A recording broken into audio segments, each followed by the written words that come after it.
No último vídeo eu te contei por que é tão difícil mudar e por que isso não é um problema de falta de força de vontade.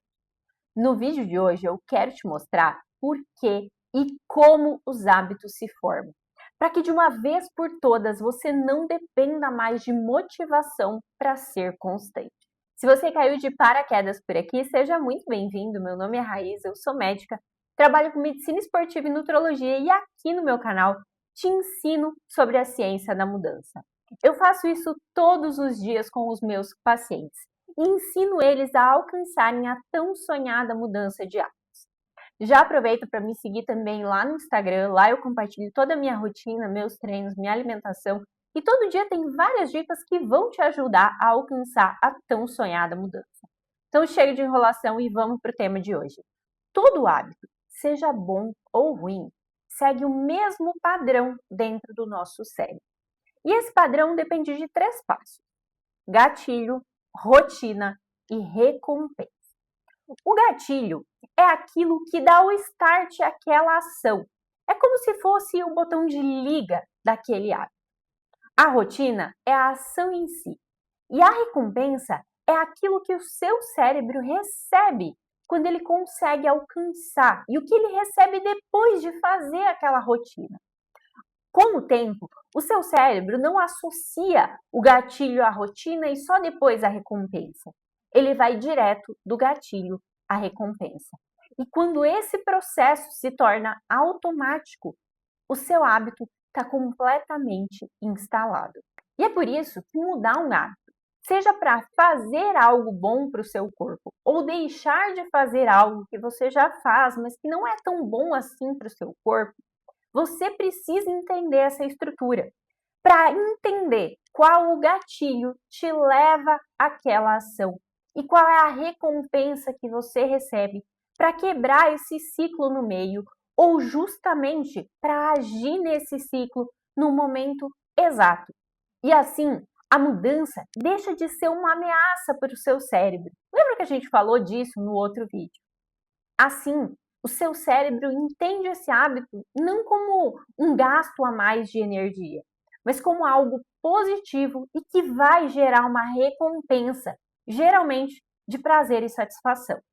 Outra coisa que você precisa entender sobre esse ciclo de ação é que o seu cérebro não entende não faça, ele entende o que ele faz. Então vamos a um exemplo. Vamos dizer que o seu gatilho é o estresse e a sua ação é abrir a geladeira e beliscar. Não adianta nada você prometer nunca mais vou beliscar. Você precisa mudar o seu gatilho e substituir esse gatilho por outra coisa. Então, toda vez que você se estressar, você precisa ter um plano de ação para não executar aquela ação, para fazer com que esse gatilho seja usado para alguma outra ação, ou seja, devidamente extinta a relação com a ação. Então, entendendo qual é o seu gatilho, você precisa entender o que você vai fazer no lugar daquela ação. E de fato, isso é um pouco cansativo no começo, porque toda vez que você se estressar, como era o caso do nosso exemplo, você vai colocar uma ação substitutiva ao ato de beliscar. Pode ser tomar um chá, caminhar, dançar, cantar, qualquer coisa.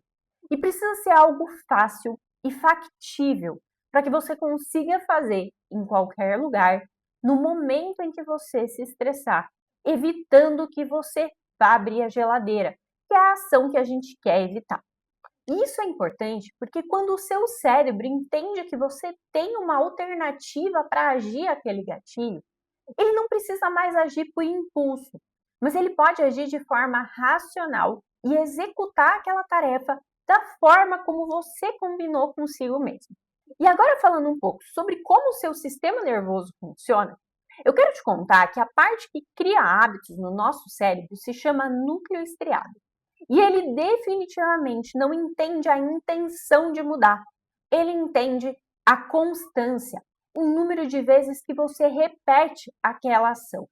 E é por isso que só você escrever no seu planner, fazer uma lista de mudanças com as intenções, com os seus sonhos de mudança, não é suficiente para mudar, porque o seu cérebro precisa de frequência.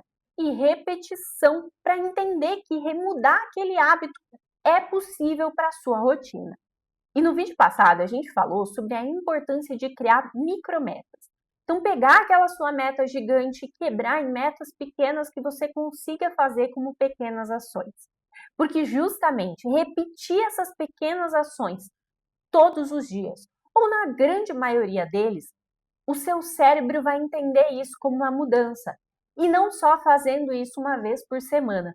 Se você fizer uma vez por semana, ele vai entender como um ato isolado e não como um hábito que você deseja construir para a sua rotina. Então, definitivamente, quanto menos esforço o seu cérebro precisa fazer para alcançar essa mudança, maiores são as suas chances de sucesso de alcançar a mudança de fato.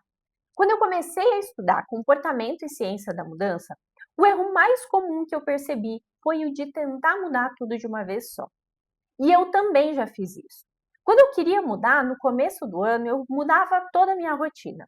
O horário de acordar, os exercícios que eu fazia, minha rotina, meus hobbies, minha alimentação, absolutamente tudo. E estudando, eu entendi que o nosso corpo só consegue captar, só consegue tornar constante uma mudança de cada vez, para que aquela mudança muito abrupta não seja uma grande ameaça. Então, a partir de agora, você vai pegar suas metas e você vai escolher uma meta para se dedicar essa semana. Então, se você prometeu se exercitar mais, a gente vai quantificar isso e executar isso todos os dias nessa semana. Porque você quebrando isso em pequenas metas e focando uma coisa de cada vez, o seu cérebro vai ser capaz de entender que essa mudança é positiva, é factível e que ele não precisa combater essa mudança como se ela fosse uma ameaça. E eu sou a prova viva de que isso funciona. Quando eu comecei a fazer pequenas mudanças e a focar em cada uma delas, uma de cada vez, eu alcancei a mudança de hábitos que eu desejava. Hoje, fazer exercício se tornou uma necessidade. E comer bem, comer saudável, faz de fato parte da minha rotina. Toda vez que eu saio de férias, estou viajando, eu sinto falta da minha rotina, porque o meu cérebro já entendeu que essa é a forma como nós funcionamos melhor, como o nosso time, eu e meu cérebro funcionamos da maneira adequada. Nos últimos 2 vídeos, eu já te ensinei 2 lições muito importantes sobre mudança de hábito. Comece pequeno e foque em uma coisa de cada vez. E no próximo vídeo eu vou te ensinar a determinar metas que realmente funcionam. E se você já escreveu as suas metas no papel, fica tranquilo porque a gente vai ajustar elas também. Então já se inscreve aqui no meu canal, ativa o sininho de notificações para não perder nenhuma novidade, porque no próximo episódio você vai estar um passo mais perto da mudança que você sonhou para esse ano.